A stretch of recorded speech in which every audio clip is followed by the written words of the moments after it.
We're back again by the winning post. Day 2 of Royal Ascot has finished, and like yesterday, I'm going to review my main thoughts from the second day of action at Royal Ascot, running through the winners, any eye catchers. It was quite a tricky day. Lots of things didn't really make sense, so let's talk about that. In the opener, Aidan O'Brien and Ryan Moore obliged with True Love in the Queen Mary. Look, she was very good. I had my eyes on her the whole race because I backed her, so she was the one that I took out the race for obvious reasons. Speaking to Aidan O'Brien afterwards, like, she is a big filly for her age. He basically described her as this 4-year-old mature filly, even though she's a two-year-old juvenile.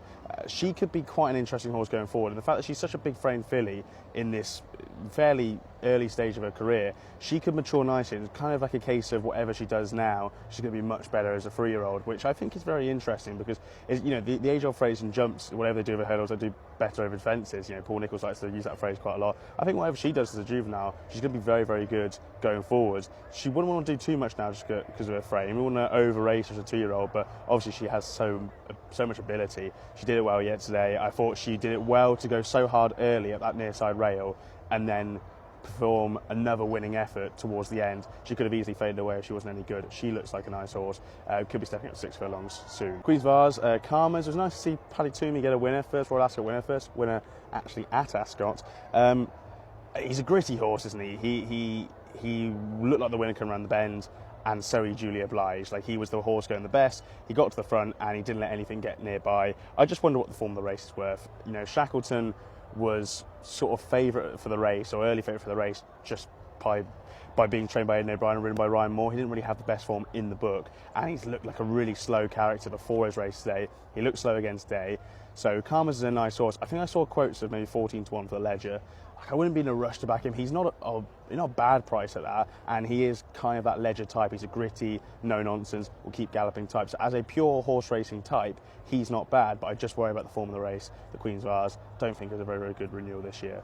Duke of Cambridge, Crimson Advocate won the race, and here's part 1 of races that went too hard and set up for late closers. So look, who went to the front in this race? Running Line won the race last year. She won it from the front, so they tried to do the same again. She went hard. Fallen Angel followed her kind of, sat really close in second, and James Doyle got a nice break. So I was on Fallen Angel, so I was watching her through the race. Got a nice break, sat in a nice early position, come around the bend. She was going quite well. I thought, here we go, we've got a chance if she sees out her effort, but she just did slightly fade a little bit, and Running Line massively faded. I think she's kind of slightly gone at the game. She was a very good 3-year-old, and she hasn't really shown that same form as a 4-year-old. And Fallen Angel was going well, faded, and then actually stayed on a bit. She's my horse to take out of the race because she could have easily dropped out the back of the TV, and she maybe hasn't shown her best light as a 4-year-old so far, but I thought she showed a really gritty attitude to stay on. She went so hard so early.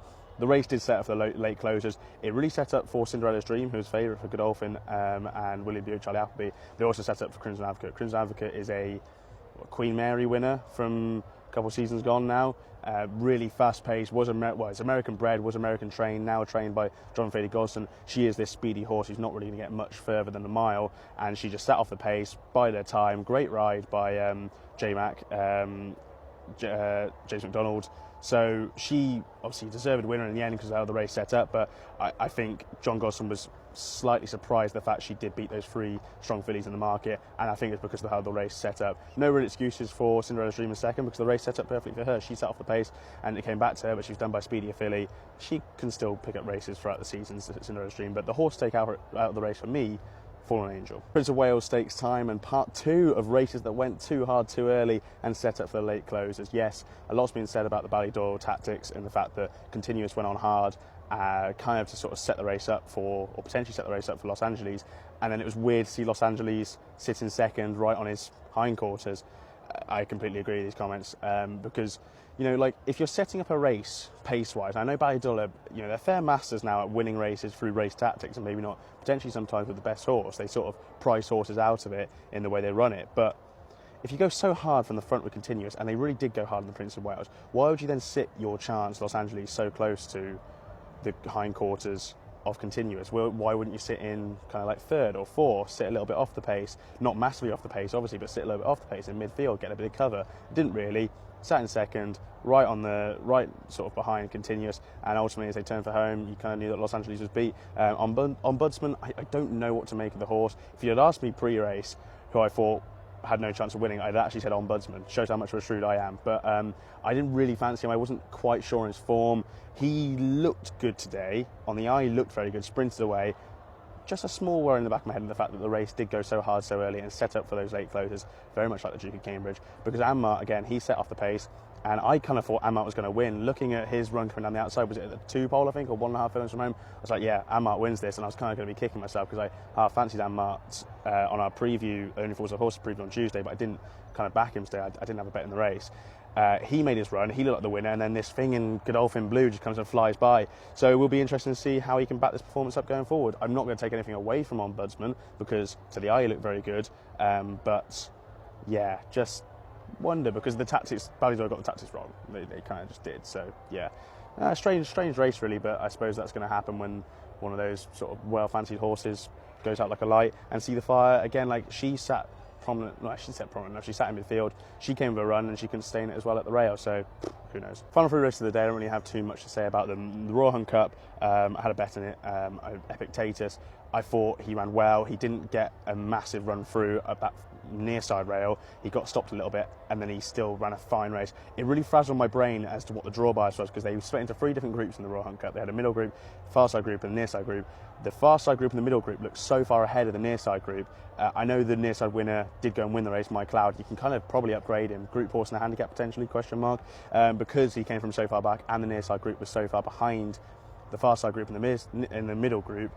But having looked at yesterday's results and thought this is definitely a draw bias towards the near side, you then got these horses on the far side of the middle who looked to be better and looked to have a bit of a draw bias towards the far side. Maybe there isn't so much of a draw bias. Maybe we made too much of it yesterday talking about the draw bias from the King Charles III Stakes, but it did seem like the far side and the middle had an advantage to the near side in that race. I'm going to do the rest of the 2 now because I'm going to Kensington Palace, don't have really much to say about it. That's it. And Windsor Castle, like the winner, the Eve Johnson Horton horse, nice winner, nice horse. Just the thing I'll say is that this horse finished second to Maximised at in Woodcote Stakes at Epsom on Oaks Day. So Maximised is going to the July Stakes, I believe. The last that Charlie Appleby said is he's going to the July Stakes in Newmarket on the July course. So a nice form boost from the Hurricane horse.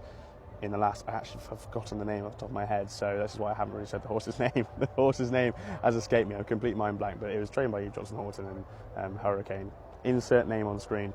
So yeah, look, a fine winner, but just a nice form booster, Maximised, the Godolphin horse, who's probably going to go to the July Stakes. Final comments, True Love's quite nice. Be interested to see her go 6, she should stay 6, and be interested to see if she could make into a Guineas horse in time because she's won a 5 furlong Royal Ascot race and she's going to step up to 6, and whether she would get further because of her frame, but she is by no nay never, so they are quite speedy horses, those no nay nevers. Karma's actually set a track record, which I was quite surprised about, so maybe I can be a bit more complimentary of the horse, but the race itself I'm not too sold on. And I think of the losing Eyecatchers, I think Fallen Angel in the Duke of Cambridge, and Epictetus maybe in the Royal Hunt Cup, and Greek Order. Greek Order arguably got to the front a bit too soon in the Royal Hunt Cup, and then still ran a fine race, finished 4th, so yeah, grand. Anyway, back tomorrow.